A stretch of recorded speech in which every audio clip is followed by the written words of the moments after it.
शांतन्नवम पुनरेविभाषत। इसको भी बनाओ भाई, बिना कहना पड़े। हरि ओम श्री राधे। हरि ओम हरि ओम श्री राधे। हरि ओम हरि ओम हरि ओम श्री राधे। जय श्री राधे। बस ठीक है, चल जाएगा हमारा काम। ये बंद हो गया बेटा। हेलो श्री राधे। ओम नमो भगवते वासुदेवाय। हेलो, थोड़ा सा आवाज फैला ना, हल्की सी आवाज। हरि ओम। जय श्री राधे कृष्णा। श्री राधे। हेलो। किमेकं देविकं किं लोके वाप्यकेकं परायणं स्तुवन्ताकं कमर्चन्ता प्राप्तुर्मानवा शुभम।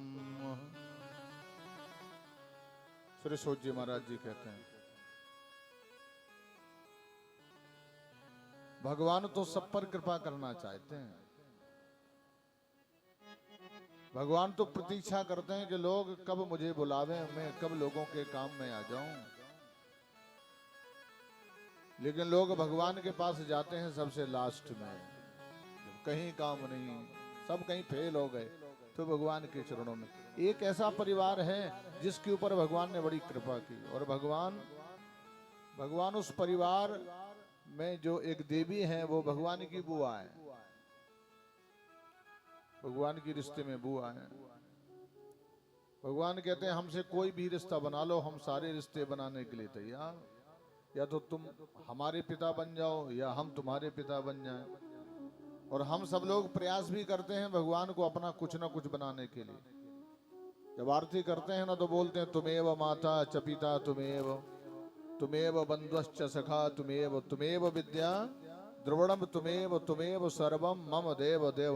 अब कोई शरीर का संबंध नहीं बचा जो ना बन गया हो। इस शरीर के जितने भी संबंधी होते हैं वो सब कुछ प्रभु आप हो। लेकिन समर्पण नहीं है, जैसा हमने बोल दिया वैसा समर्पण होना चाहिए। अगर समर्पण हो तो फिर पक्का बनाना हो गया। तो भगवान श्री कृष्ण एक ही परिवार में दो दल बन गए। एक दल तो भगवान का भगत है और एक दल भगवान का विरोधी है। वो कौन कौन से दो लोग हैं जो दो दल बन गए एक ही परिवार में? जो भगवान के हैं वो भगवान की तरफ खींच रहे हैं, और जो भगवान के नहीं हैं वो उल्टा खींच रहे हैं। सब कुछ होने के बाद भी भगवत चरणार बिंदों में प्रेम नहीं हो रहा। कौन है वो? जैसे पांडु पुत्र हैं, तो पांडु पुत्रों में सबसे ज्येष्ठ कौन है? धर्मराज युधिष्ठिर। तो धर्मराज युधिष्ठिर का क्या भाव है? उसके नाम का क्या अर्थ होता है? जो धर्म का राज्य कर स्थापित करना चाहे, धर्म का। और भगवान किनके साथ कृपा करते हैं, किनके साथ रहते हैं? जो धर्म को लेके चले, चाहे वो किसी जगह पर हो, चाहे वो कर्मचारी हो, अधिकारी हो, व्यापारी हो, मजदूर हो, किसान हो, कोई भी हो। यदि धर्म को साथ में लेके चलोगे तो भगवत कृपा आपको जरूर मिलती रहेगी। लेकिन अगर आप धर्म को लेके नहीं चलते हैं तो अधर्म को लेके चलोगे तो फिर पतन होगा। नाना प्रकार की विघ्न बाधाएं जीवन में आवेंगी। तो ये जानते हो, एक तो धर्मराज युधिष्ठिर धर्मराज जी हैं, और दूसरा कौन है? दुर्योधन। अब दुर्योधन का जरा अर्थ करो। दुर्योधन माने क्या होता है? दुर्योधन माने दुर्योधनस्तदा, जो दूसरे के हिस्से का धन हड़प ले, दूसरे की हिस्से की संपत्ति हड़प ले, दूसरे का मकान हड़प ले, दूसरे की जमीन हड़प ले, उसको बोलते हैं दुर्योधनस्तदा। कई लोग तो भजन भी करते हैं, राम राम जपना और पराया माल। तो ये हड़पना वाला जो काम है ना, ये ठीक नहीं है। भगवान आए और भगवान ने अपने पांडव भाइयों की दशा देखी, अपनी बुआ का हालचाल देखा, तो भगवान तो है अंतर्यामी, भला उनसे क्या छिपा है? वो तो सब जानते हैं। तो भगवान ने कहा बुआ तुम्हारी हालत तो बड़ी खराब होगी। बोले लाला जो कुछ हो रहा, जितने बचे हैं तेरी दया और कृपा से बचे हैं, नहीं तो हमारे ऊपर तो बहुत बड़ा अनर्थ अनाचार अत्याचार हुआ। हमारे बेटों को तो लाक्षागृह में जलाया, हमारे बेटों के साथ कितना अनर्थ किया गया। लाला तू तो सब जानता है। अब लाला एक काम कर ले, बोले क्या? अब तू अपनी कृपा ऐसी बरसा दे कि हम लोग सुख चैन में रहने लेंगे। तो भगवान ने कहा रुक जाओ, अभी जाता हूं मैं दुर्योधन से कह दूंगा भैया बाकी तुम सब कुछ लिए रहो, कुछ ना कुछ तो हमारे पांडव भाइयों को दे दो, तो उतने में अपना काम चला लेंगे। भगवान संसार को देने वाले हैं, सबको देने वाले हैं। आज वो सबको देने वाला एक पापी के सामने लेने के लिए पहुंच गए। जो पापी हैं, जो दुष्ट बुद्धि हैं, जो अधर्मी हैं, उनके सामने भगवान भी लेने के लिए आ जाएंगे तो भगवान को भी मना कर देंगे। कि संतों को तो मना करेंगे ही, ब्राह्मणों को मना करेंगे, भक्तों को मना करेंगे, सबको मना कर सकते हैं। जब ऐसे दुष्ट लोग स्वयं भगवान को ही लौटा देते हैं खाली हाथ, तो भला विचार करो ये किसको दे सकते? किसी को नहीं दे सकते। तो भगवान को देखा, दुर्योधन ने तो कहा आइए। कैसे आना हुआ? कहा हम आपसे कुछ मांगने आए। क्या मांगना है बोलो? अब वहां उस दरबार में जानते हो कौन कौन बैठे हैं? कुछ भगत भी बैठे हैं, भगवान के कुछ भगत बैठे हैं, कुछ गंगा के बेटे बैठे हैं, तो कुछ सूर भगवान का बेटा बैठा है। एक तो सूर भगवान का बेटा बैठा है, गंगा जी का बेटा बैठा है, बड़े बड़े विद्वज्जन बैठे हैं, द्रोणाचार्य बैठे हैं, कृपाचार्य बैठे हैं, सभी लोग विराजमान। सब लोग भगवान की तरफ देख रहे हैं। ये अब ये क्या मांग रहे हैं? इनको काय की कमी? तो त्रिलोकी के नाथ हैं, ये किसके लिए मांग रहे हैं? दुर्योधन ने कहा बोलो क्या चाहिए? बोले हम चाहते हैं कि ये वैसे पूरा ये चक्रवर्ती सम्राट का पद है, ये है तो पांडवों का, लेकिन भैया आधा तुम ले लो, आधा उनको दे दो। दुर्योधन ने कहा ये बसीटी करने आए हो, सुनो, बिना सूची मुखम, बिना युद्ध के तो एक सुई की नोक के बराबर भी भूमि नहीं दे सकता। भगवान ने कहा हम मांगने आए हैं, कोई ऐसा वैसा नहीं मांग रहा, हम तुमसे मांग रहे हो, हमारे मांगने में मना कर रहे हो भाई। कहा तुम होते कौन हो मांगने वाले? कौन होते हो? यहाँ एक काम करो, इस ग्वाले को पकड़ के बांध लो, जेल में डाल दो।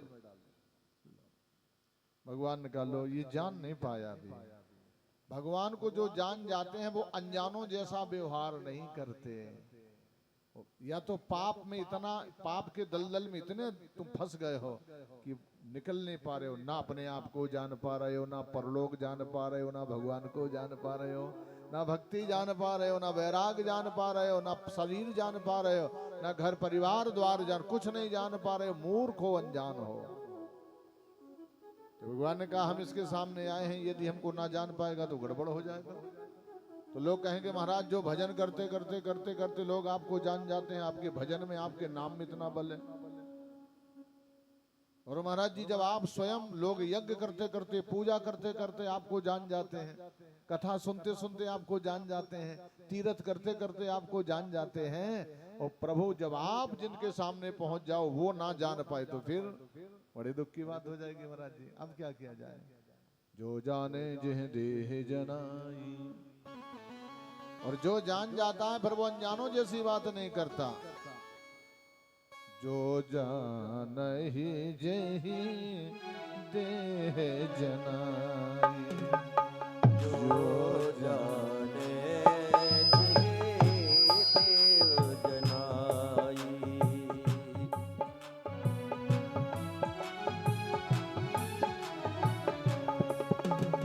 और जानत तुम्हारे, जानत तुम्हारे तुम्हें हुई जाई, जो जानहि जहि देह जनाई, जो जाने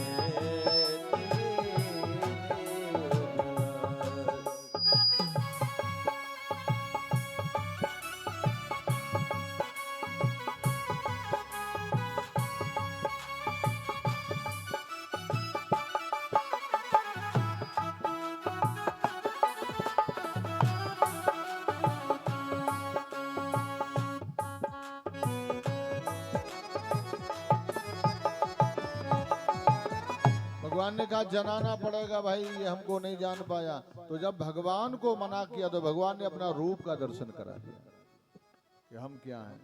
केवल मुरली वाले ही नहीं है कृष्ण, केवल मोर पंखधारी ही नहीं है कृष्ण, केवल पीतांबरधारी ही नहीं है कृष्ण। और कृष्ण ने अपना वो रूप दिखाया। दुर्योधन को तो पहले दिखा दिया, अर्जुन को तो बाद में दिखाया। दुर्योधन के ऊपर तो पहले ही कृपा कर देगी, शायद ये समझ जाए चूंकि ये हमारी बुआ की ये जिठानी का बेटा है, इसको तो पहले दिखा देना। दुर्योधन को दिखा दिया विराट रूप का। अब देखिए वहां इतने लोग बैठे हैं और सब कोई भगवान को नहीं देख पाए। कितने लोग जान पाए? 3 लोग भगवान को देख पाए। ये भगवान हैं क्या? ये कृष्ण है कि कृष्ण में क्या क्या है? कौन है वो 3 लोग जो भगवान को देख पाए? सबसे पहले गंगा पुत्र बैठे हैं महाराज भीष्म। भीष्म ने देखा, वाह, हाथ जोड़ के वो खड़े हो गए। जो भगवान को जान जाता है तो भगवान के आने में बैठा नहीं रहता। जो भगवान की कथा की महत्वता को समझता है, जब भी कहीं कोई पुराण निकलता है, यात्रा होती है, तो बैठा नहीं रहता, वो तुरंत हाथ जोड़ के खड़ा हो जाए, स्वागत करता है। जब भगवान का जल विहार या भगवान के मंदिर में जाए तो खड़े होके भगवान को साष्टांग प्रणाम करता है, वो दंडोत प्रणाम करता है लेट करके। तो 3 लोग जान पाए, बाबा भीष्म पितामह जान पाए, कृपाचार्य जान पाए और गुरु द्रोणाचार्य। 3 लोगों ने भगवान के रूप को देखा और भगवान ने कहा, सुनो दुर्योधन, अब युद्ध के लिए तैयार हो जाओ। जब मेरे कहने से जब लोग भटक जाते हैं, मेरी बात ही नहीं मानते, तो सर्वनाश पक्का है, विनाश हो जाएगा। और भगवान चले आए अपने शिविर में, आनंद से लेट गए।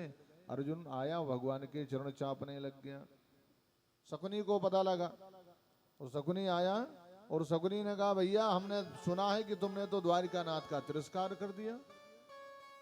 बिना द्वारिकानाथ के साथ के बिना तो कुछ होने ही वाला नहीं है। भैया तुमने ठीक नहीं किया, जाओ उनसे सहयोग मांगो। जब तक वो सहयोग नहीं देंगे तब तक विजय नहीं प्राप्त होगी। और बात भी सही है, जब तक भगवान की कृपा ना हो तब तक सर्वत्र विजय नहीं हो सकती है ना। ये श्वासों का ठिकाना नहीं है कब बंद हो जाए, किसकी श्वास कब बंद हो जाए, ठिकाना थोड़ी है। इस कारण से जितनी जल्दी हो सके अच्छे काम कर डालिए, तीर्थ कर डालिए, भजन करना शुरू कर दीजिए, मंदिर जाना शुरू कर दीजिए, गाय सेवा शुरू कर दीजिए, अपने माता पिता की सेवा शुरू कर दीजिए, जितने जल्दी हो सके।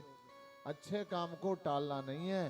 श्वासों का कोई ठिकाना नहीं है, श्वासों का क्या भरोसा, श्वासों का भरोसा थोड़ी है, कब किसकी श्वास बंद हो जाए।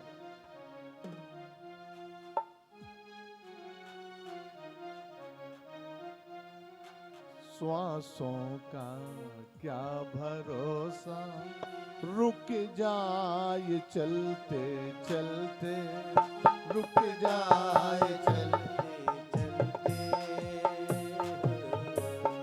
श्वासों का क्या भरोसा, श्वासों का क्या भरोसा, रुक जाए चलते चलते, रुक जाए चलते चलते। और जीवन की है जो ज्योति, जीवन की है ये ज्योति, बुझ जाए जलते जलते, बुझ जाए जलते जलते।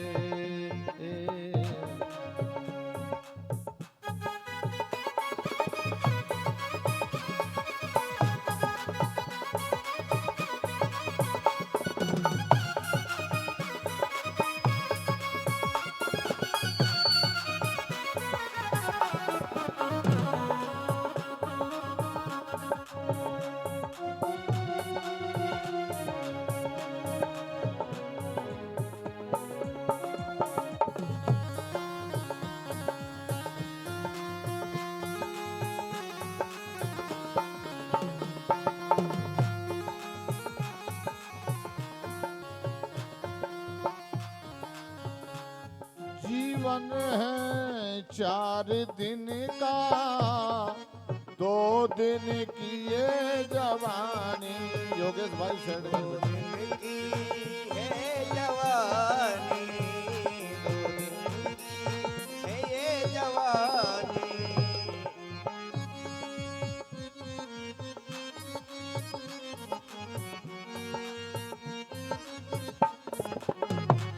जब आएगा बुढ़ापा, जय हो। जब आएगा बुढ़ापा, थक जाए चलते चलते, थक जाए चलते चलते, जब आएगा बुढ़ापा, थक जाए चलते चलते, थक जाए चलते चलते, कि जो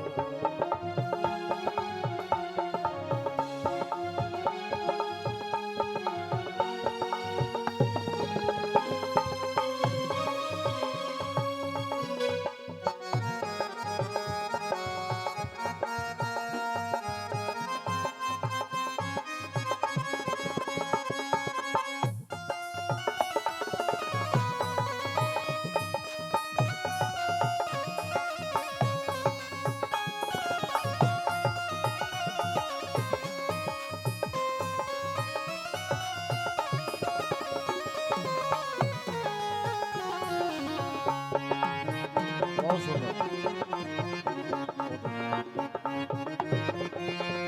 थक जाए चलते चलते, थक जाए चलते चलते, और समझाना तो इशारा, समझाना खेल इसका,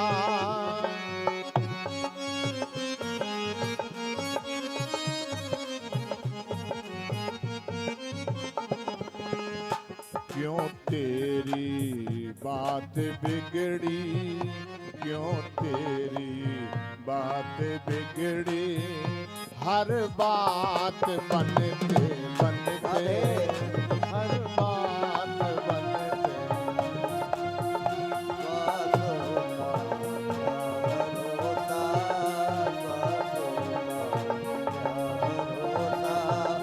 रुक जाए चलते चलते, रुक जाए चलते चलते।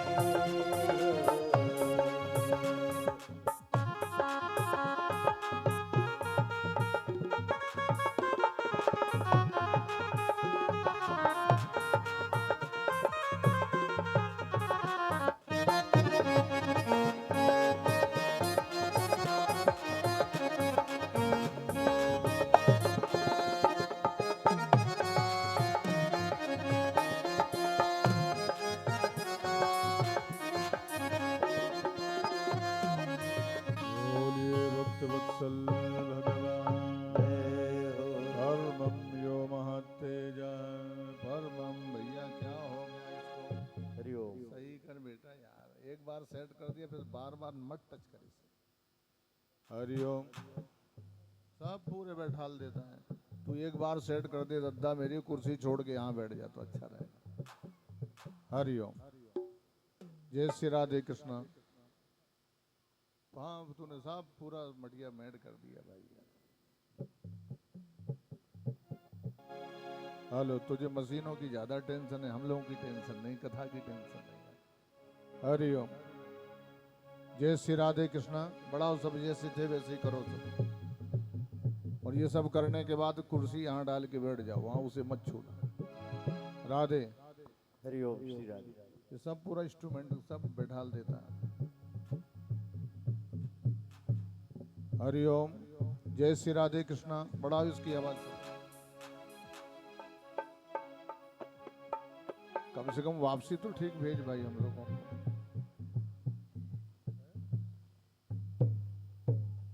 हाँ बहुत है, पता नहीं। परमं यो महत्तेजा, परमं यो महत्तपा, परमं यो महत्तपा, परमं यो महद ब्रह्मा। हेलो। हरिओम। इस प्रकार से भगवान के पावन चरणों में क्या बताऊं यार, सारी सेटिंग गड़बड़।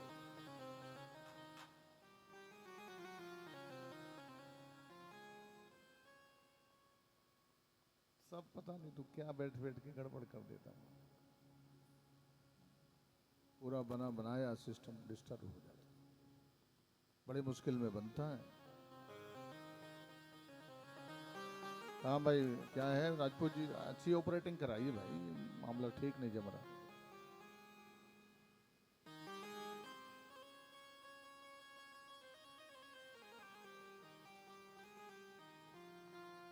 हेलो, हरिओम।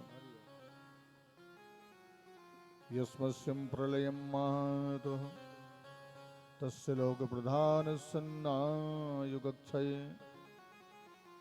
भगवान श्री कृष्ण आंख बंद करके विश्राम कर रहे हैं। आंख बंद करके विश्राम करते हैं, भगवान का चिंतन चल रहा है कि अब आगे क्या होना चाहिए। योजनाएं मेरा ठाकुर बनावे, गोविंद बनावे, करने वाला भी वही है। दुर्योधन को प्रेरणा दिया किसने? मामा ने। कहां जाने के लिए? भगवान के चरणों में। भगवान के चरणों की प्रेरणा देने वाले 3 लोग होते हैं। सबसे पहला कौन होता है? सबसे प्रथम माँ। सबसे पहली माँ होती है। अपने बच्चों को मंदिर भेजने वाली, पूजा कराने वाली, आरती गाने वाली, कथा में ले जाने वाली, उनका उज्जवल भविष्य हो जाए तो सबसे पहले कौन होती है? उसकी माँ। क्योंकि माँ ही संसार से परिचय कराती है। जब माँ ही कहती ये तेरी मौसी है, ये तेरे पिता हैं, ये तेरे चाचा हैं, तब वो बच्चा जानता है कि ये मेरा पिता है। वो नहीं जानता कि मेरा पिता कौन है, वो नहीं जानता कि मेरा चाचा कौन है, वो नहीं जानता कि मेरा कौन संबंधी है। सबका परिचय कराने वाली उसकी माँ है। और माँ जिसको जो बता देती अपने बच्चों को ये है, तो वो पक्का मान लेता कि यही है, यही मेरा पिता है, यही मेरी मौसी है, यही मेरी बुआ है, यही मेरी दादी, यही मेरी नानी, सब यही है मेरे। तो भगवान के पास भेजने वाला एक तो माँ और दूसरा मामा। माँ को बुलाने के लिए तो एक ही माँ बोलते हैं ना, माँ। और मामा को बुलाने के लिए 2 माँ, क्योंकि ये माँ का भाई है ना। माँ को बुलाने के लिए एक माँ का प्रयोग करते हैं और माँ के भाई को बुलाने के लिए 2 माँ लगाते हैं। 2 माँ, मामा। तो सकनी मामा। और तीसरा होता है गुरु भगवान। गुरुदेव भी भगवत चरणार बिंदु में जोड़ते हैं। और गुरुदेव तो ऐसा जोड़ देते हैं कि वो जोड़ ही नहीं रहता, उसका कोई जोड़ नहीं होता, वो बेजोड़ होता है। इतना गजब गुरु। इसलिए गुरु तो सदगुरु हो। गुरु भी 2 है ना, सदगुरु मिल जाए। जैसे सदगुरु माने जो सत्य का बोध करा दे, सत्य का बोध। और सत्य क्या है? एक बार तो पार्वती जी ने भगवान शिव से पूछा कि सत्य क्या है महाराज? तुम्हें पुण्य नाम राम दिन राति, तुम रात दिन राम राम रामेति रामेति रमे रामे मनोरमे, रात दिन जपते हो महाराज जी, सत्य क्या है? तो शंकर बाबा ने कितना सुंदर उत्तर दिया, देवी अब जो कुछ भी हो, लेकिन मैं अपने अनुभव के आधार पे तुम्हें बता सकता हूँ। मेरा अनुभव का आधार है ना, वो बताऊं। उमा कहूँ मैं अनुभव अपना, सत हरि भजन जगत सब सपना।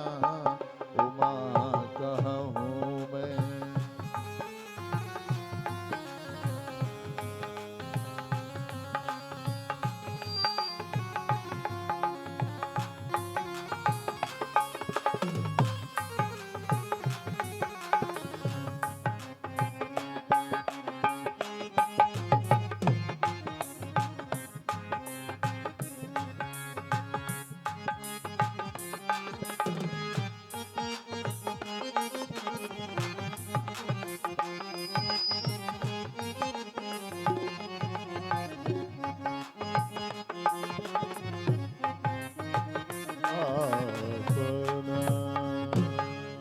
देखिए, अनुभव तो सबके जीवन का अलग अलग है।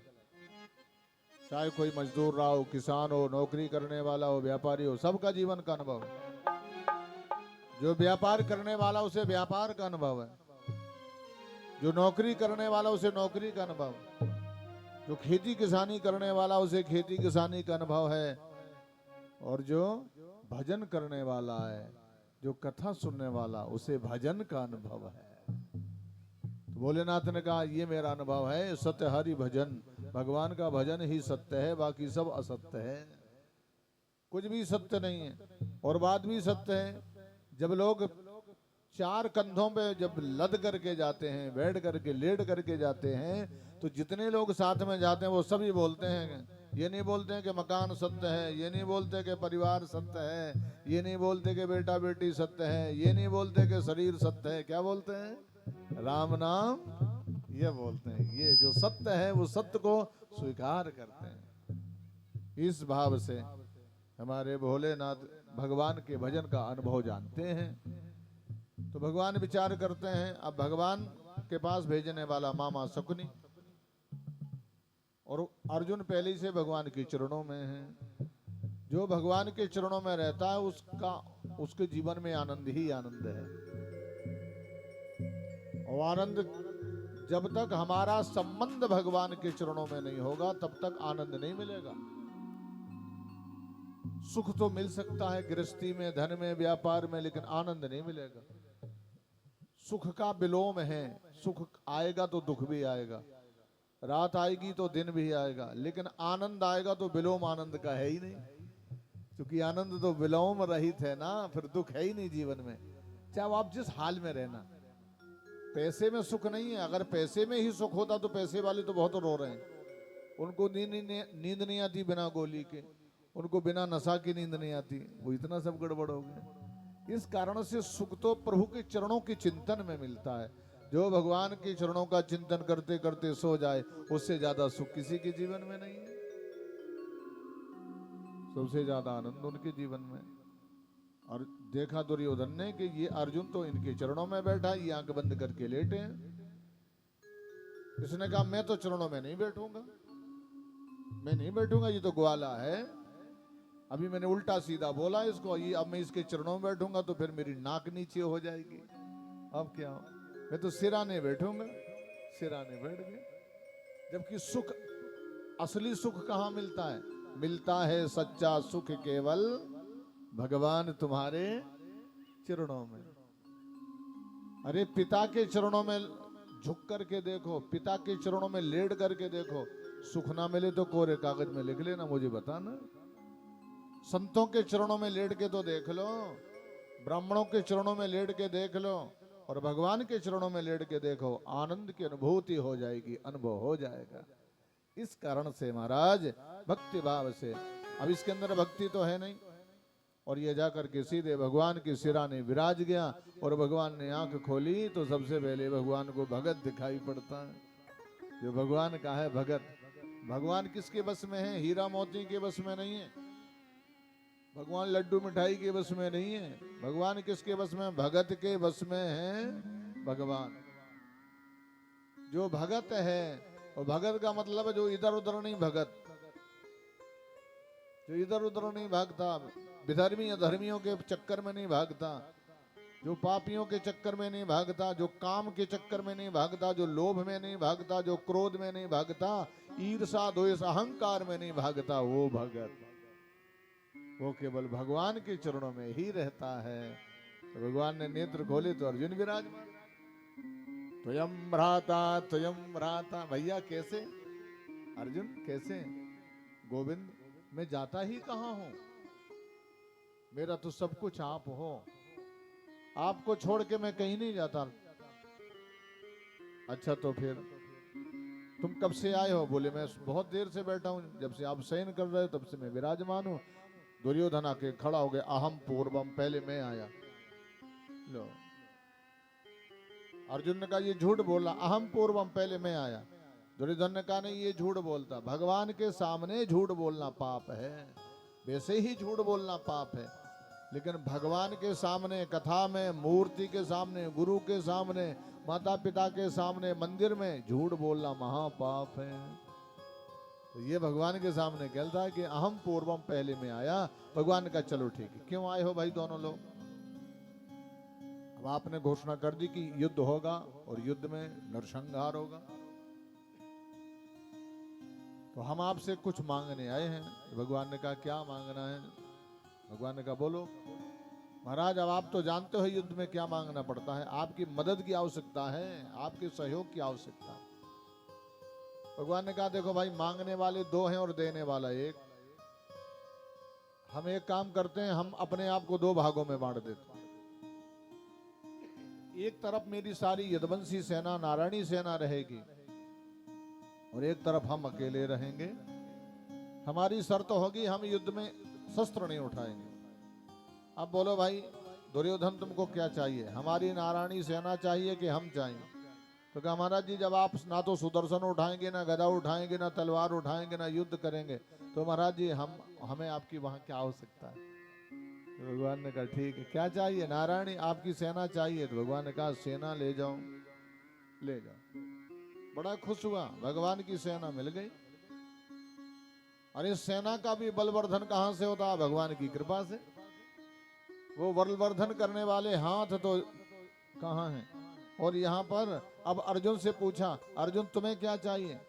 अर्जुन ने कहा ठाकुर मुझे तो कुछ मांगना ही नहीं पड़ा, मुझे तो कुछ मांगना ही नहीं पड़ा, और आपने बिना मांगे ही मुझे सब कुछ दे दिया, मुझे तो आप चाहिए महाराज जी। तो भगवान ने कहा अब तुझे पता है ना कि हम शस्त्र नहीं उठाएंगे, लड़ाई नहीं करेंगे। तो अर्जुन ने कहा मैंने कब कहा कि आप शस्त्र उठाओ महाराज? आपको शस्त्र नहीं उठाना है, आपको तो दर्शन देना है। आपके दर्शन से शुभ काम होता है, आपके दर्शन से ही सारी सिद्धियां प्राप्त होती हैं, आपके नाम से ही बल बढ़ता है महाराज। इस कारण से इस बच्ची को पकड़ लो बेटा, इस बच्ची को पकड़ो, इसको पकड़ लो, बच्ची को उठाओ, उसको गिर जाएगा मोबाइल वो। हरिओम। इस भक्ति भाव के साथ महाराज जी अर्जुन ने कहा महाराज मुझे कोई चिंता नहीं, हमारे साथ हैं यदुनाथ तो किस बात की चिंता, हमारे साथ हैं यदुनाथ तो किस बात की चिंता।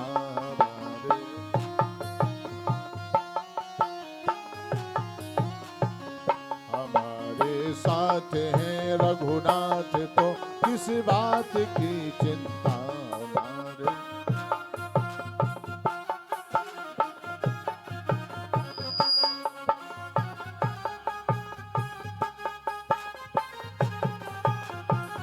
किया करते हो तुम दिन रात क्यों बिन बात की चिंता, हमारे साथ है रघुनाथ तो किस बात की चिंता। हमारे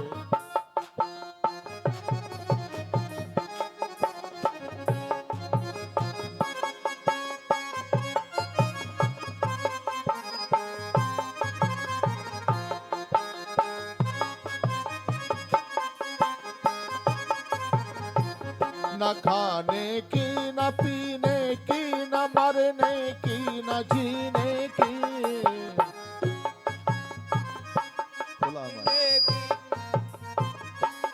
ये शेयर कर दे माई।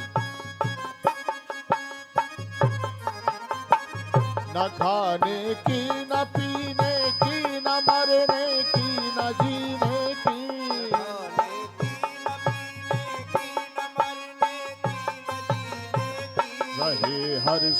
रहे हर श्वास में प्रभु नाम तो किस बात की चिंता, रहे हर श्वास में प्रभु नाम तो किस बात की चिंता।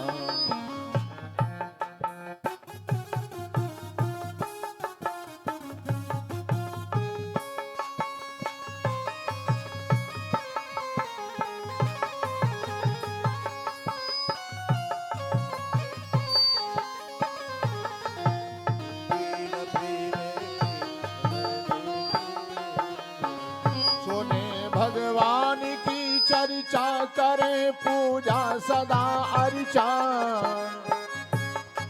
पूजा करें सदा पूजा अर्चन, पूजा करें अर्चा, उन्हीं का कर उन्हीं का कर उन्हीं का कर रहे गुणगान तो किस बात की चिंता, उन्हीं का कर रहे गुणगान।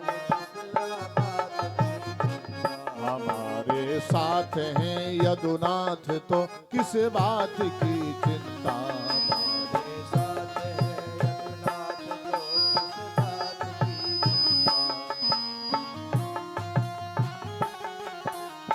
चिंता। बात की चिंता। नरसिंहं वपुः योग वेदाम प्रधान पुरुषेश्वर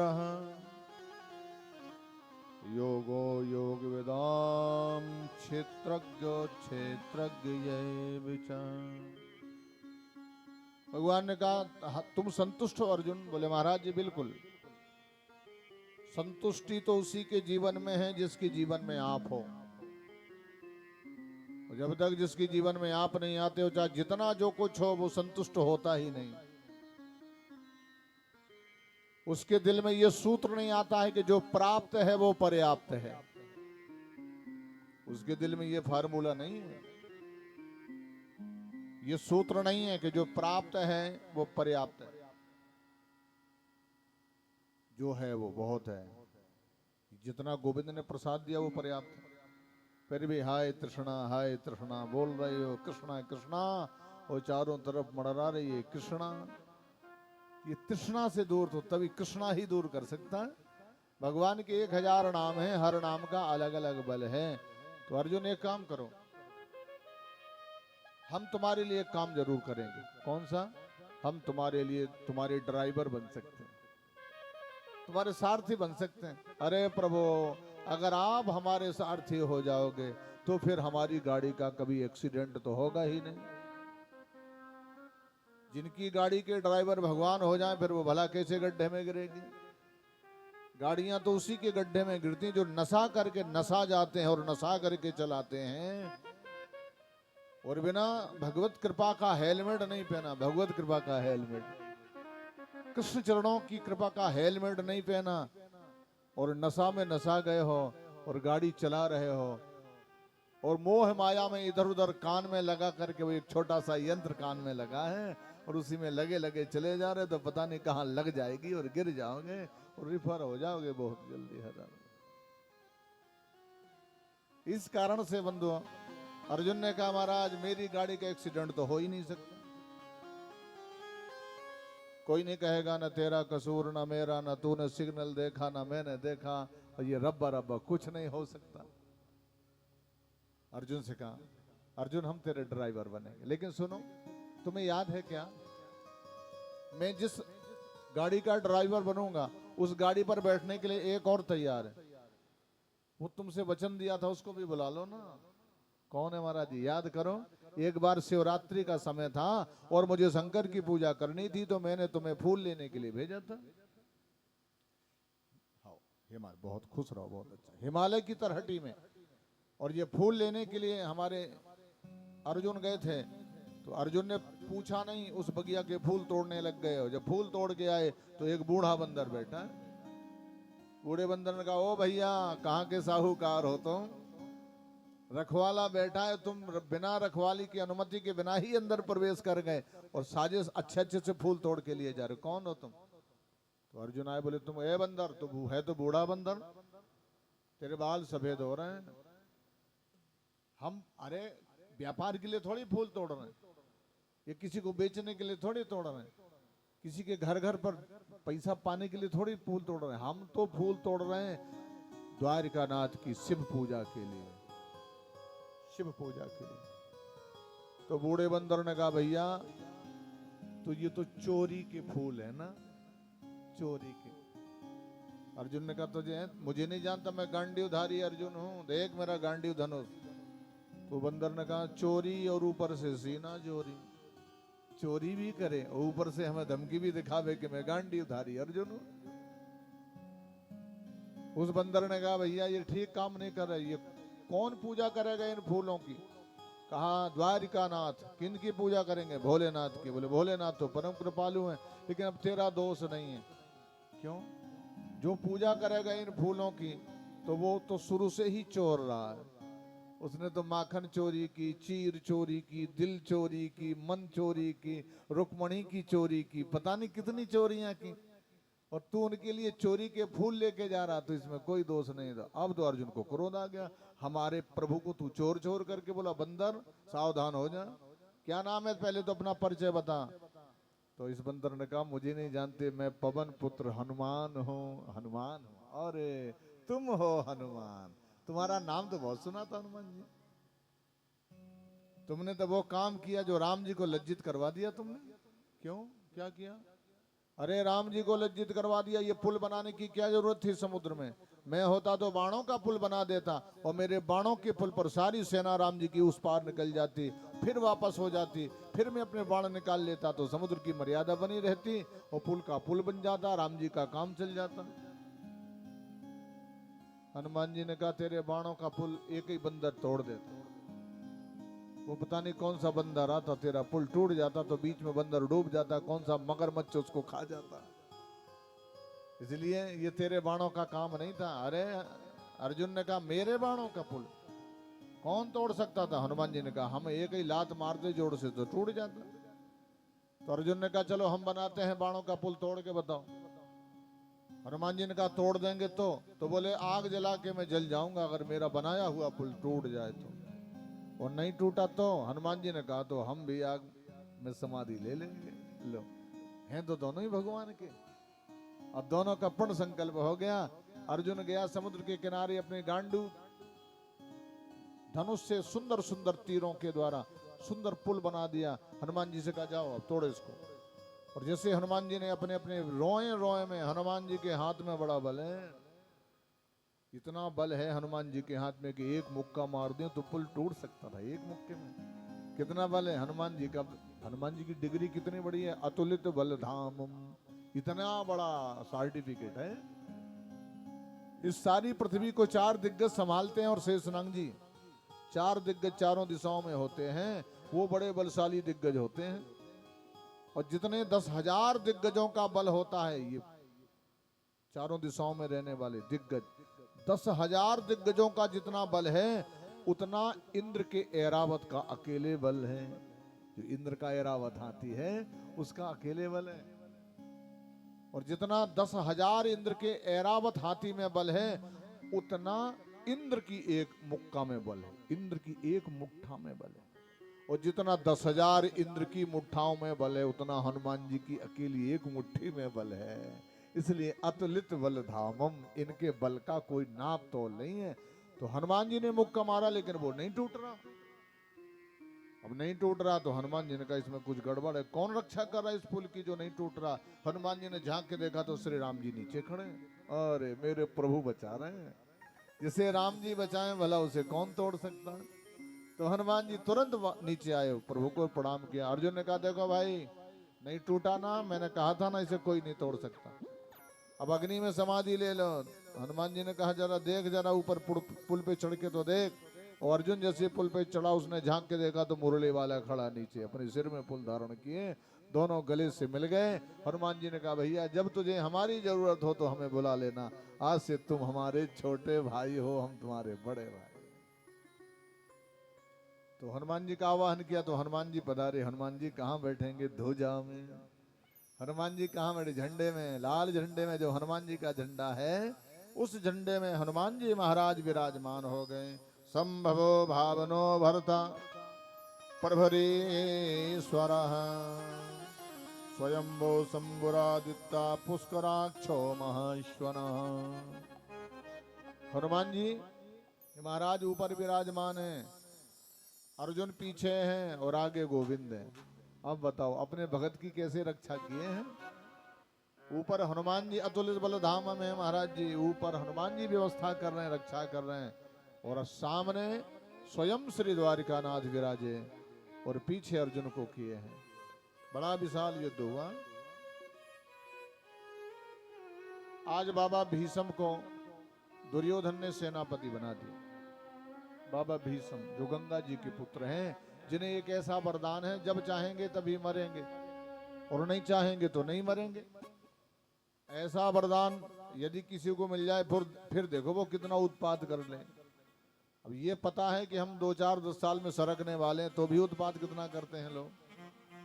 और जिन्हें ये सर्टिफिकेट मिल जाएगा तुम जब चाहोगे तब मरोगे, फिर देखो वो पता नहीं क्या क्या करे। कलयुग की खोपड़ी है, पता नहीं क्या क्या कर डाले। इस भाव से आज बाबा भीष्म को सेनापति बनाया, और जैसे ही सेनापति बनाया तो अपने सारथी को आदेश किया कि जहां द्वारिकानाथ का रथ वहीं मेरा रथ ले चलो। वहीं पर ले गए तो भगवान को प्रणाम किया। गंगा पुत्र भीष्म महाराज को प्रणाम करते हैं द्वारिकानाथ के पावन चरणों में। भगवान मुस्कुराने लग गए। भगवान की मुस्कुराहट में ही तो आनंद है। भगवान का मुखमंडल क्रोध वाला अच्छा नहीं लगता। भगवान नरसिंह रूप में क्रोध में आए थे तो सारे देवता घबरा गए थे। और जब मेरा मुरली मनोहर मुस्कुरा देता है तो सारी रिद्धियां सिद्धियां चारों तरफ राउंड लगाने लगती हैं। और जैसे बाबा भीष्म को देख करके भगवान मुस्कुराए, मुरली वाले का मुखमंडल इतना अच्छा है कि सारी रिद्धियां सिद्धियां दांतों में समाहित हो जाती। भगवान ने कहा, बोलो बाबा आज तो बधाई हो, आप सेनापति बन गए हो, पूरी कौरव सेना के कमांडर हो गए हो महाराज जी, कमांडर। हमारे पास क्यों आए हो? बाबा भीष्म ने कहा, प्रणाम करने आया हूं।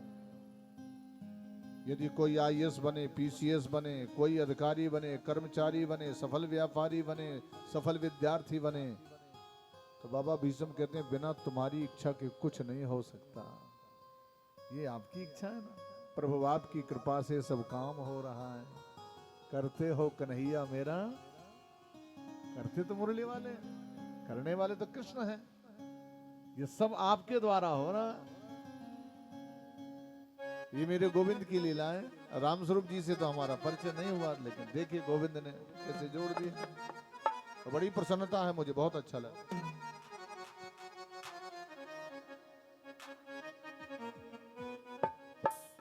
सब काम हो रहा प्रभु आपकी कृपा से, सब काम हो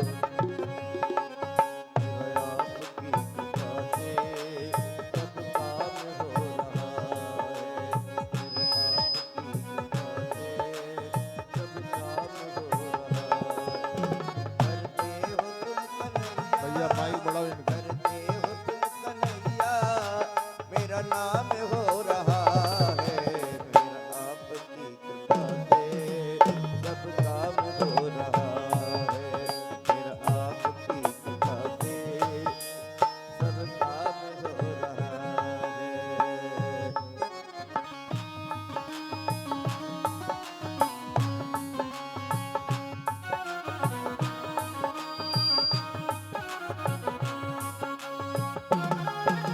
पतवार के बिना ही मेरी नाव चल रही है। पतवार के बिना ही मेरी नाव चल रही है। बिन मांगे हो कन्हैया हर चीज मिल रही है। बिन मांगे हो कन्हैया हर चीज मिल रही है। कन्हैया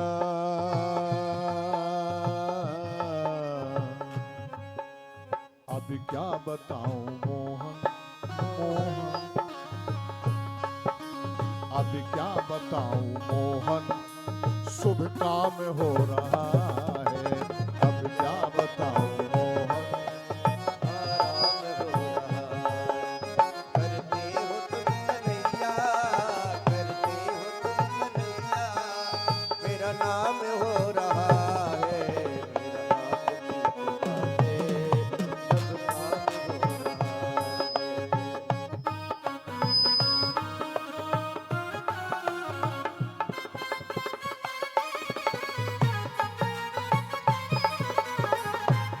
ये लाइट जला दो, लाइट।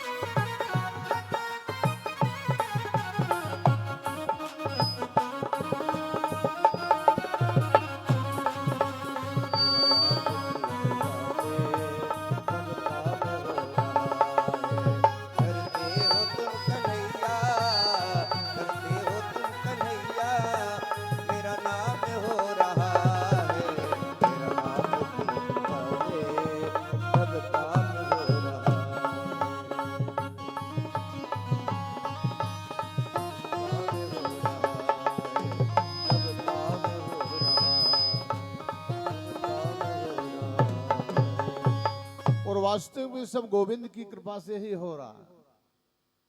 जिनके द्वारा हो रहा है, जिनके निमित्त हो रहा है, वो गोविंद कृपा है। हम गोविंद के हैं, गोविंद की अनुग्रहित कृपा हो गई हमारे ऊपर। लोग तो एक धाम नहीं कर पाते, गंगा स्नान नहीं कर पाते, जीवन में सत्यनारायण की कथा नहीं कर पाते। लोग गंगा जी जीते जी नहीं जा पाते, बेटा भले ही थैलिया में भर के ले जाए। जिंदा जिंदा गंगा नहीं जा पाते हैं, बेटा बेटियां ही ले जाते हैं भर करके। लेकिन हमारे मास्टर साहब का ये सौभाग्य देखिए, ये दोनों के ऊपर कितनी गोविंद कृपा है। सुंदर मंगल चार धाम की पावन यात्रा कर डाली, और श्रीमद् भागवत की सुंदर ये मोक्षदायिनी। जब ये हम लोग आरती बोलते हैं ना, तो इस भागवत जी की कितनी गजब विशेषता है ना। जब आरती बोलते हैं तो इसका सारा सार तत्व रसत्व भरा हुआ आरती बोलते हैं ना। ये अमर ग्रंथ ये मुक्ति पंथ, ये पंचमी वेद निराला, नव ज्योति जगाने वाला। ये अमृत माने गोविंद के धाम भेजने वाला ये ग्रंथ है। ये कोई कागज का पन्ना का कोई ग्रंथ नहीं है, ये गोविंद का ही स्वरूप है। इसमें ठाकुर विराजे, इसमें राधा रानी विराजे, इसमें राम विराजे, इसमें कृष्ण विराजे, इसमें नारायण विराजे, शिव विराजे, सब देवताओं का वास है। ऐसा गजब विश्वास हो, और विश्वास में ही प्रभु कृपा। विश्वास कैसे हो? जैसे एक बार श्री देवर्षि नारद जी महाराज एक गांव से निकले, एक गांव से, और जैसे उस गांव से निकले देवर्षि नारद जी, तो आपने देखा कि उस गांव में, गांव के बाहर एक बहुत सुंदर सब ज्ञानी व्यक्ति, ज्ञानी पुरुष, बहुत से कुछ पुराणों के अंक, कुछ रामायण के अंक अध्ययन कर रहा था, भगवान का नाम ले लेके, और अध्ययन करते करते रो रहा था।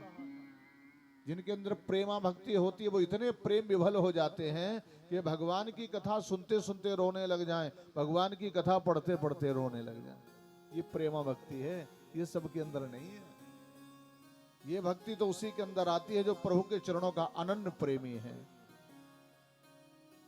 जो भगवान के नाम का गुणगान भजन करने वाला। जैसे अपने वृंदावन में एक संत हैं अभी इस समय, प्रेमानंद जी महाराज, सब लोग देखते हैं ना, दोनों किडनियां नहीं है। यहाँ साइंस 0 हो गया। कई लोग बोलते हैं साइंस ही सर्वश्रेष्ठ है, ये सब मानते हैं कुछ है भाई, लेकिन मेरे ठाकुर के आगे, गोविंद के आगे सब 0 है, सब उसी का तो बनाया क्रम है। जिनकी बॉडी में दोनों किडनियां ना हो, केवल राधे राधे कृष्ण कृष्ण नाम लेकर के पूरा जीवन सुंदर जी रहे हैं, प्रवचन कर रहे हैं, बोल रहे हैं, खा रहे हैं, पी रहे हैं, और भक्ति भाव से जी रहे हैं। उनसे कई लोगों ने पूछा, महाराज आप कैसे जीवन? बोले मैं नहीं जानता, वो राधा रानी जाने, वो जिंदा किए। अरे भाई, वो उसी की कृपा से ही तो हम सब लोग जिंदा हैं। जिस दिन उसका बुलौआ आ जाएगा तो जाना पड़ेगा, आएगा बुलौआ तो जाना पड़ेगा, वहां ना चलेगा बहाना किसी का। बुलौआ आएगा तो जाना पड़ेगा, नहीं चाहिए दिल दुखाना किसी का, जाना पड़ेगा। तो भगवान के सामने बाबा भीष्म पितामह खड़े हैं। भगवान के पास जाइए, चाहे आप जितने बल वाले हो, जितने धन वाले हो, जितने हिम्मत वाले हो, जितने बड़े ऊंचे पद वाले हो। ऊंचा पद भी उन्हीं से मिला है। पद में मद नहीं आना चाहिए, धन में मद नहीं आना चाहिए। परिवार प्रगतिशील है तो मद से दूर रहिए। अगर मद से दूर रहोगे तो ठाकुर की कृपा तुम्हारी पर रहेगी। भगवान ने कहा कैसे आना हुआ? हम आए हैं आपको सावधान करने आए हैं गोविंद। भगवान ने कहा मैं, हाँ आप सबको सावधान करते हो ना प्रभु, आप संदेश पर संदेश भेजते हो, संदेश पर संदेश। मैं आपको सावधान करने आया हूं। मौत जानते हो कितने संदेश मैसेज भेजती है मौत। जब मौत को आना होता है तो मौत आने के पहले 4 मैसेज भेजती है, अपना बोरिया बिस्तर कंप्लीट कर ले, आ रही हूं मैं। 4 मैसेज। कौन कौन से मैसेज भेजती है? मृत्यु पहला मैसेज भेजती है कि कान के ऊपर के बाल सफेद शुरू हो जाएं, पहला मैसेज आ गया। तैयारी करो, सफेद ही काम करो, काले मत करना, क्योंकि मृत्यु का पहला मैसेज आ गया। लेकिन कलयुगी मनुष्य तो बड़ा चतुर है, वो नहीं मानता, मृत्यु को भी ठेंगा दिखा देता है। और वो तुरंत सवेरे सवेरे उसने वो रंग रोगन मंगाया, बुरुस मंगाया, क्या बोलते हैं, डारनिया हारनिया, पता नहीं क्या क्या कितने नाम है। उसमें काला काला घोल उसने इकट्ठा किया, और उसमें काला काला घोल बुरुस में डाला, और तुरंत ही अपने बालों में सफेद को भी काला करने में लगा। अरे बाप रे, कितने काले काम करेगा, सफेद में भी आ जाना। लेकिन मृत्यु के मैसेज को अस्वीकार करेगा तो दूसरा मैसेज क्या आता है, आंख में तिमिर शुरू हो गई, आंख में तिमिर, ये दूसरा मैसेज है मृत्यु का। लेकिन उसको भी नकारेगा, नहीं नहीं, उसमें से तुरंत चित्रकूट जाएगा, जानकी कुंड में जाएगा। पहले तो ऑपरेशन होता था, अब सीधा लेंस डल गया, पहले से अच्छा दिखाई पड़ता। और ये कम दिखाई क्यों पड़ता, इसलिए कि संसार को मत देख, अब अंदर देख। भगवान ये मृत्यु इसलिए मैसेज भेजती कि बाहर मत देखो, अब आंख बंद करके केवल मुझे देखो, मेरी मूर्ति को देखो, मेरा रूप देखो, मेरा स्वरूप देखो, तब तेरा कल्याण होगा। लेकिन वो नहीं मानेगा, उसे तो संसार की चकाचौंध की आदत खराब हो गई ना। तो वो लेंस डला के फिर देखेगा, नाती देखेगा, पोता बेटा बहू, इधर उधर, ये मकान वो दुकान, वो बिजनेस व्यापार में ही लगा रहेगा, लेकिन भगवान को नहीं देखेगा। तीसरा मैसेज आता है कि उसके दांत गिर जाते हैं, दांत। ये दांत बहुत बड़ा इशारा करके जाते हैं, जब तुम्हारा जन्म हुआ तो दांत लेके नहीं आए थे, ये दांत तुम्हारे जन्म के बाद में आए थे और तुम्हारे जाने के पहले वापस हो जाएंगे। जन्म के पहले जब तुम शरीर लेकर के आए थे संसार में तो दांत लेके नहीं आए थे, दांत तो यहीं निकले हैं ना। और जब तुम जाने लगोगे तो दांत यहीं छोड़ के चले जाओगे। तो ये तीसरा ये जो मैसेज आता है, इसलिए ये उल्टा सीधा बहुत तुमने खाया पिया, अब इसको बंद कर दो, अब तो केवल दूध और दलिया खाओ और हरि गुण गाओ। सरल भोजन करो, भोजन करो, खाना मत खाना। खाना खाओगे तो गाना भगवान का गा ही नहीं सकते तुम, और भोजन करोगे तो भजन पक्का करोगे।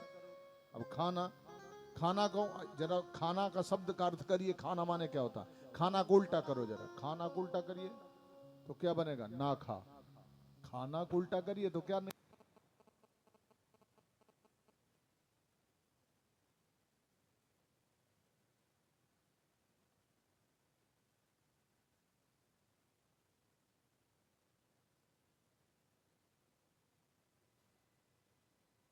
होकर के जाएंगे और जो भी बनाएंगे सबसे पहले गौ माता को निकाल के देंगे, और जब गौ माता प्रसाद पाएगी फिर घर के अन्य लोग उस प्रसाद को पाएंगे। ये भोजनालय का नियम है, और किचन का तो नियम अलग है, वहां तो खाना ही बन के निकलता है ना। तो भगवान श्री बिहारी जी महाराज, बाबा भीष्म कहते हैं सावधान करने आया हूं, आपने प्रण किया था कि मैं युद्ध में शस्त्र नहीं उठाऊंगा, और मैं आपके सामने प्रण करता हूं कि शस्त्र उठवा के रहूंगा।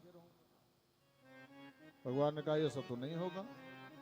भागवत कहा हो ऐसी धारणा न राखो चित्त, युद्ध के विरुद्ध में नियम ना बिगाड़ी हो। युद्ध के विरुद्ध में मैं नियम भंग नहीं करूंगा भैया। जो युद्ध का नियम है वो धर्म नियम है, धर्म। क्योंकि हमारी जो पार्टी में हमारी सेना के जो प्रमुख हैं वो धर्मराज हैं, तो हम भला अपना नियम क्यों भंग करेंगे। युद्ध के विरुद्ध में नियम ना बिगाड़ हो, और साची सोह करके समस्त संक टारी हो। जो मैं एक सबल बाप को हुई हूं सपूत, तो काहू बाद कर्मे में शस्त्र हो न धारी। मैं किसी प्रकार से हाथ में शस्त्र नहीं लूंगा।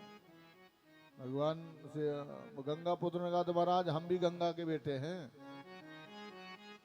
जो पे पारथ को रथ ना मिलाऊं धूर, महाराज जी यदि अर्जुन के रथ को धूरा में ना मिला दूं तो मुझे भी आप गंगा पुत्र मत कहना।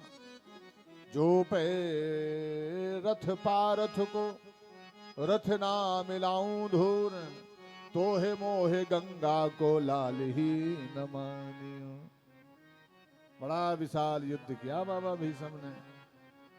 युद्ध क्रिया कहां से सीखी, युद्ध करना कहां से सीखा परशुराम, ये जानते हो बाबा भीष्म ने? भगवान परशुराम जी से। ये किसके चेला हैं? भगवान परशुराम जी के चेला। भगवान परशुराम जी के चेला ही गुरु द्रोणाचार्य हैं। भगवान परशुराम जी के ही चेला गुरु कृपाचार्य हैं, और भगवान परशुराम जी के ही चेला हमारे बाबा भीष्म, और भगवान श्री कृष्ण भगवान परशुराम जी के ही चेला हमारे दानवीर कर्ण। लेकिन धोखा किया, धोखे में विद्या ले ली, तो आपने श्राप दे दिया था गुरुदेव ने कि तुम्हारी विद्या अंत में काम में नहीं आएगी। गुरु को रुष्ट करके, गुरु को धोखा दे करके यदि कोई विद्या ग्रहण की जाए तो वो विद्या अंत में फेल हो जाती है। भगवान ने कहा हम अपने बाप के होंगे तो शस्त्र नहीं उठाएंगे, बाबा ने कहा हम बाप के होंगे तो उठवा के रहेंगे। बड़ा विशाल युद्ध हुआ, गजब युद्ध हुआ। अब तो अर्जुन को लगा कि बाबा के बाण सबके प्राण ले लेंगे। अर्जुन ने देखा कि सेना हमारी अभी समाप्त हो जाएगी, अब क्या किया जाए, मैं भाग जाऊं तो युद्ध बंद हो जाए। और ये भागने के लिए विचार बनाया तो अंतर्यामी कृष्ण समझ गए कि हमारा जो महारथी है वो रथ छोड़ के भाग जाएगा तो बदनामी हो जाएगी। तो जैसे अर्जुन कूदने का ही भाव बनाया तो भगवान समझ गए, और भगवान के चरणों में अर्जुन ने कहा पाहि पाहि गोविंद शरणम मातु प्रपाधते। हे नारायण, ये गोविंद रक्षा करो, नहीं तो प्राण चले जाएंगे। भगवान ने जब भक्त आर्त पुकार करता है, भगवान को आर्त पुकार करता है।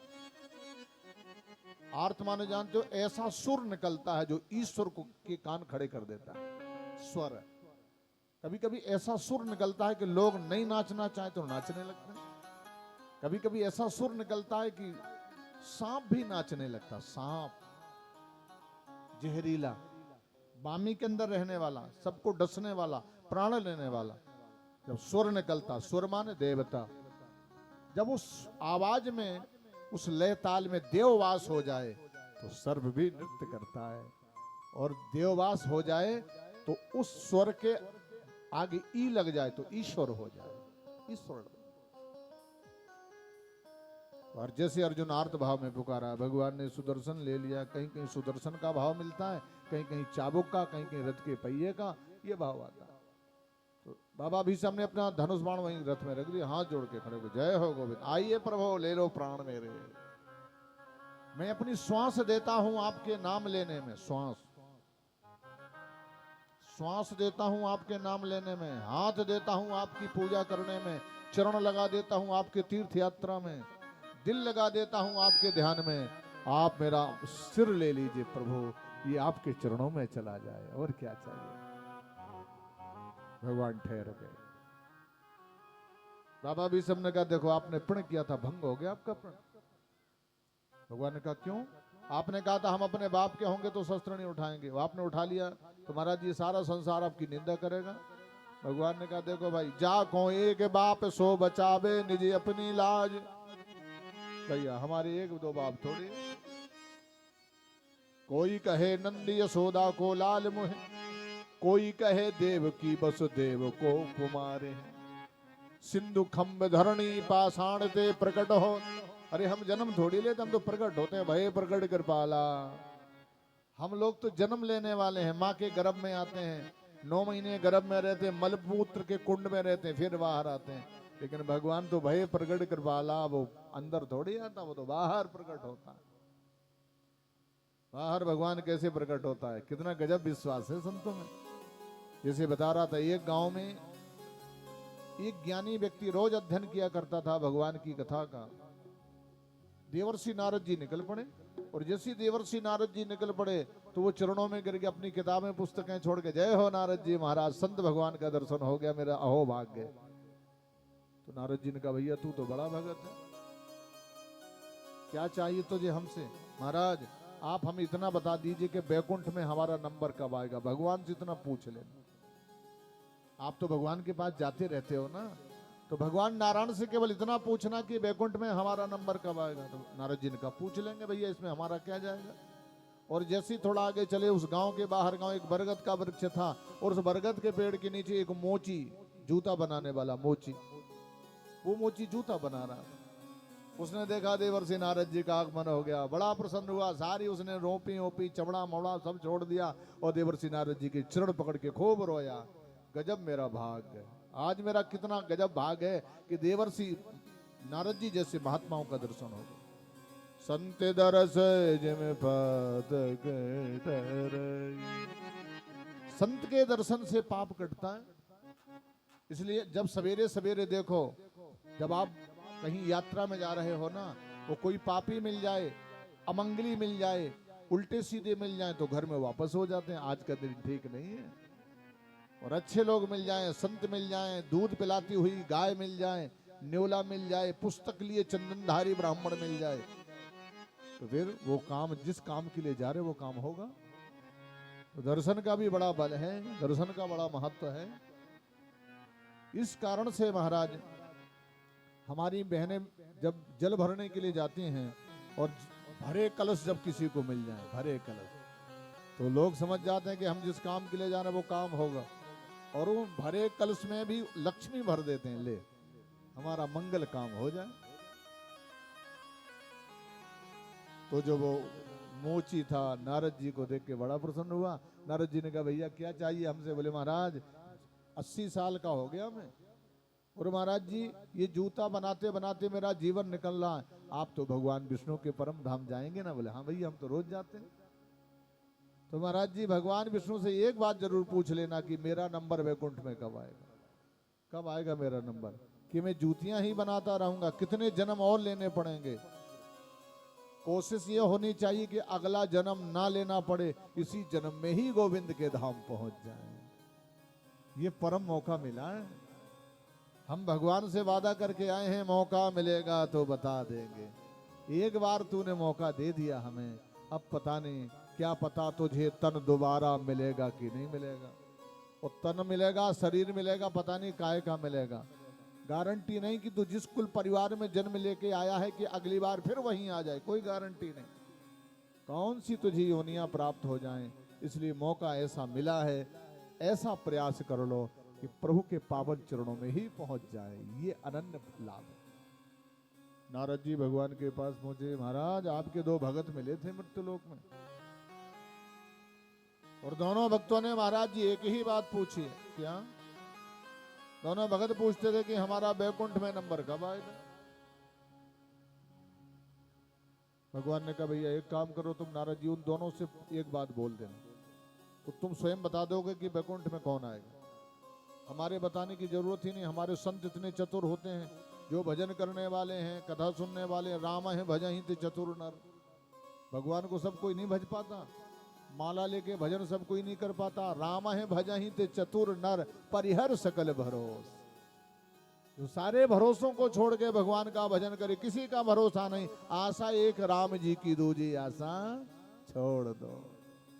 जो केवल राम की ही आशा करता है, और संसार पर, संसार वाले मतलबी हैं।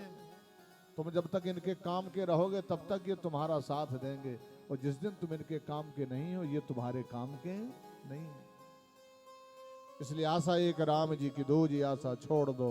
नाता एक राम जी से, दूजा नाता तोड़ दो। महाराज जी ने कहा महाराज जी क्या कहना? बोले उन दोनों भक्तों से इतना कहना कि भगवान सुई की छेद से हाथी निकाल रहे हैं। लो भैया सुई की छेद से हाथी। नारद जी बोले वाह प्रभु, ये कौन मानेगा? सुई का इतना छोटा सा छेद, वो इतना मोटा तगड़ा हाथी, महाराज जी वो कैसे निकलेगा? भगवान ने कहा तुम जाके देखो। नारद तुम जाओ, उन दोनों भक्तों से ऐसे ही बोल देना कि भगवान सुई की छेद से हाथी निकाल रहे हैं भैया। उन्होंने बताया नहीं कि वैकुंठ में नंबर किसका है। नारद जी सबसे पहले ज्ञानी के पास आए, और ज्ञानी ने कहा देवर्षि नारद जी को प्रणाम किया, महाराज भगवान से पूछा था हमारा वैकुंठ में कब नंबर आएगा। तो भगवान नारद जी ने कहा भैया अब क्या बताऊं, उस समय वो सुई की छेद से हाथी निकाल रहे। वो ज्ञानी बोला वाह महाराज, हमने तो सुना था आप कभी झूठ नहीं बोलते, आप परम सत्य बोलते हो, सदा नारायण बोलते हो महाराज, और ये तो पेवर झूठ हो गया। महाराज सुई का इतना छोटा छेद, इतना मोटा हाथी वो कैसे निकलेगा महाराज, ये तो कोई नहीं मान सकता। नारद जी बोले मानो ना मानो हमें इससे कोई फर्क नहीं पड़ता, हमें तो जैसा आदेश मिला हमने तुमको बता दिया भैया, ना मानो तुम्हारी मर्जी। अब वो ज्ञानी का दिमाग घूम गया कि ये हो कैसे सकता, नारद जी कभी झूठ नहीं बोल सकते। नारद माने जानते हो, नारदम अज्ञानम इति खंडता तद ज्ञानम रोपिता तद नारदा। जो अज्ञान का खंडन करके ज्ञान को स्थापित कर दे वही तो नारद है।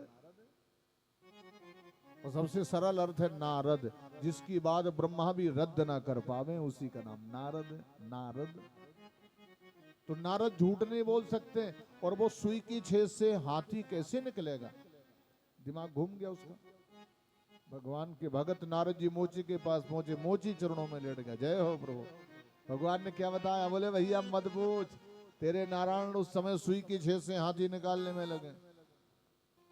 वो मोची रोने लग गया, खूब नाचा, जय हो नारायण, जय हो प्रभु, सर्वशक्तिमान हो, सर्वशक्ति संपन्न हो नारायण, आप सर्व समर्थ हो, आप सब कुछ करने में सक्षम हो।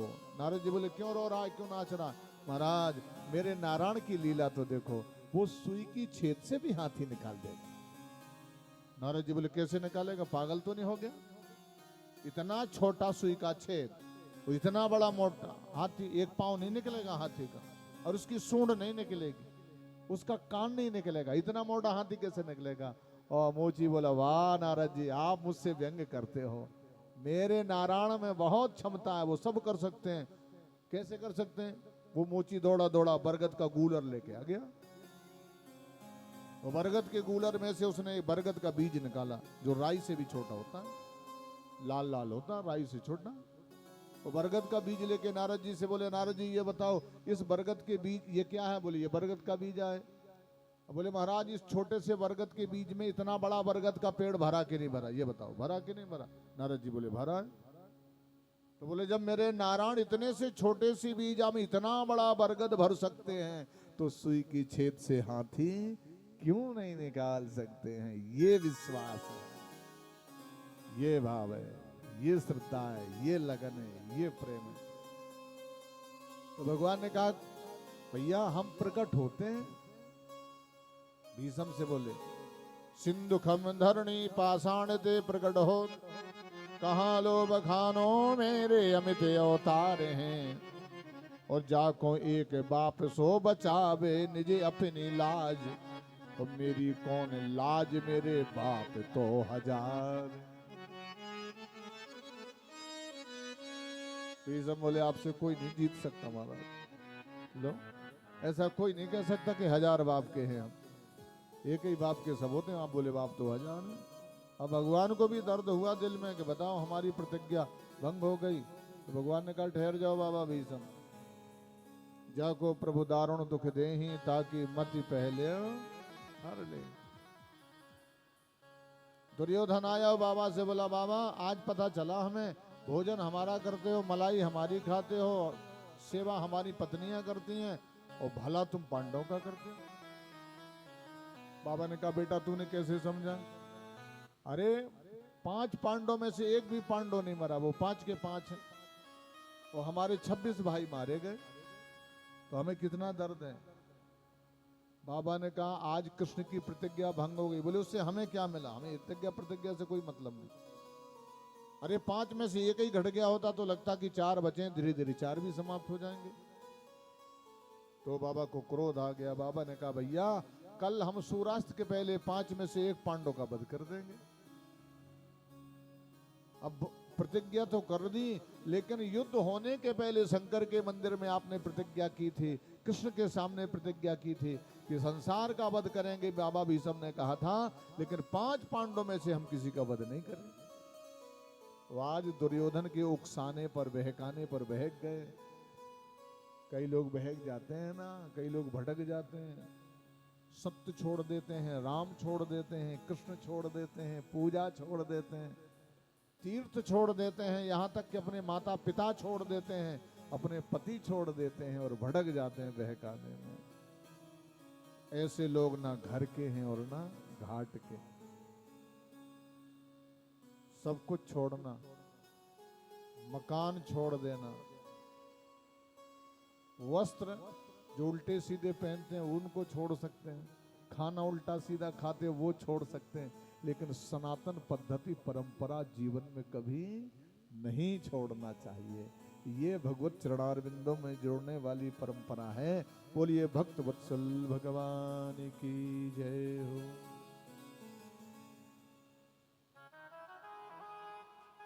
बाबा ने प्रण किया, इस बात की सूचना द्रौपदी को मिली। द्रौपदी उस समय अपनी मांग भर रही थी, मांग में वो लाल लाल सिंदूर लगा रही थी। ये मांग क्यों भरी जाती है? मांग भरने का भी कोई ना कोई कारण होगा ना। जैसे हम लोग भोलेनाथ को कभी कभी घी चढ़ा देते हैं, दूध चढ़ा देते हैं, दही चढ़ा देते हैं, गणेश जी को चढ़ा देते हैं, भगवान को स्नान करा देते हैं, उससे क्या फायदा होता है? भगवान को घी चढ़ाने से हमारे हृदय में संतोष की वृद्धि होती है। संतोष, जिनके दिल में संतोष नहीं होता, करते करते रात दिन करते रहते फिर भी संतोष नहीं है, और जिनके दिल में संतोष नहीं आता उसे शिव शंकर के ऊपर घी गाय का जरूर चढ़ावे, उससे उनके दिल में संतोष का बल बढ़ेगा, संतोष बढ़ेगा। इस प्रकार से भगवान के परम भक्त, भगवान का नाम लेने वाली द्रौपदी अपनी मांग भर रही है। मांग क्यों भरी जाती है बीच में? क्योंकि जितनी लंबी मांग होगी, संत कहते हैं उतनी ही पति की आयु लंबी होगी, इतनी लंबी मांग। अब हमारी जो कुछ माताएं बहनें तो ऐसी होती हैं जो बीच में ही मांग भरती हैं, और कई माताओं बहनों ने तो अपने पतियों को किनारे लगा दिया, किनारे लगा रखा। किनारे नहीं लगाना, बीच में ही पति का स्थान होता है। इस कारण से जैसे पहुंचे थे गुप्तचर ने सूचना दे दी, देवी महारानी की जय हो, आपके 5 में से एक पति का वध करने का संकल्प बाबा भीष्म ने कर लिया। तो वो सिंदूर की डिबिया छूट गई। अब तो द्रौपदी तो जानती है, द्रौपदी किसी को नहीं बुलाती, उसका भरोसा, उसकी लगन केवल एक जगह है, कहां? भगवान के चरणों में। उसको जब पता है ना भगवान के चरणों में, देखो संसार में सबको अपनी अपनी पड़ी, लेकिन भगवान के पावन चरणों में जुड़ने वाली हमारी द्रौपदी, वो केवल भगवान के चरणों में ही पड़ी है। आंख बंद करके भगवान के चरणों से जुड़ गई।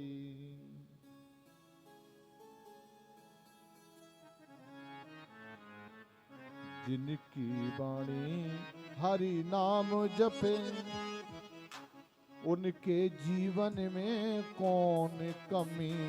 जिनकी वाणी हरि नाम जपे, उनके जीवन में कौन कमी।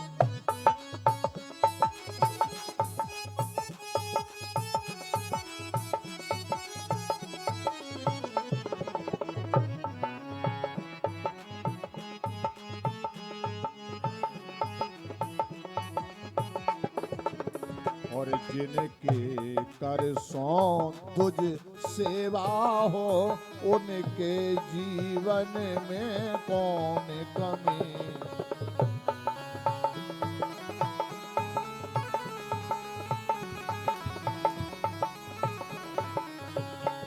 जिनके मन में दशरथ नंदन, जिनके मन में दशरथ नंदन, जिनकी श्वासों में नंद नंदन, जिनकी सांसों में नंद नंदन। अरे जिनके सिर चोटी और चंदन, जिनके सिर चोटी और चंदन, उनके जीवन में कौन कमी।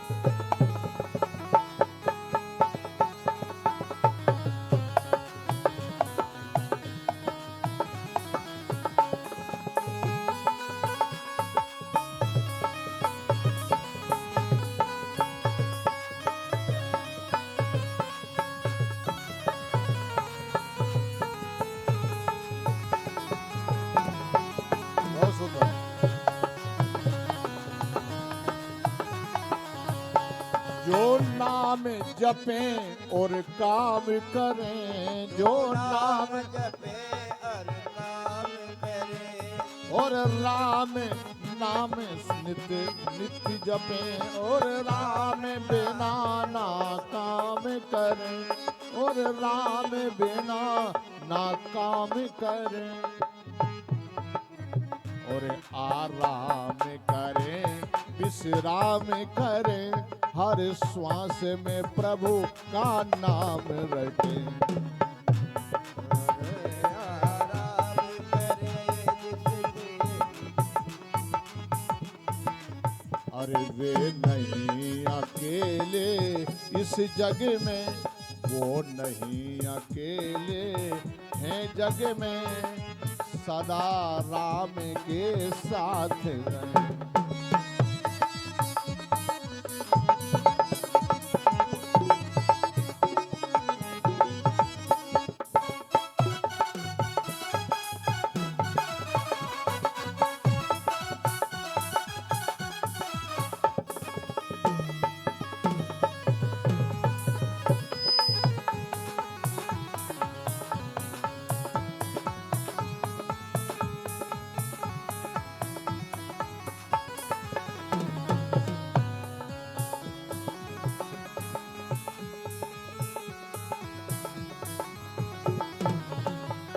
सोवत जागत प्रभु राम भजें, सोवत जागत प्रभु राम भजे, और राम का नाम न कबहु तजें, और राम का नाम कबहु न तजे, और द्वार तजें परिवार तजें, और द्वार तजे परिवार तजे, संसार तजें पर राम भजें, संसार तजे परिवार भजे।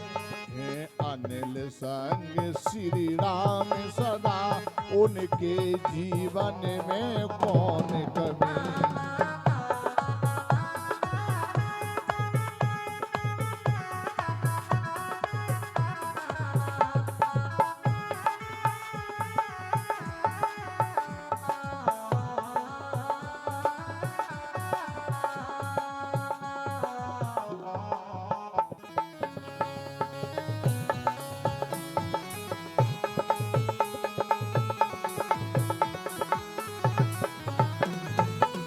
बोलिए भक्तवत्सल भगवान परमम्यो महतेज। द्रौपदी आंख बंद करके भगवान का चिंतन कर रही है, भगवान का ध्यान कर रही है। भगवान का ध्यान क्यों किया जाता है?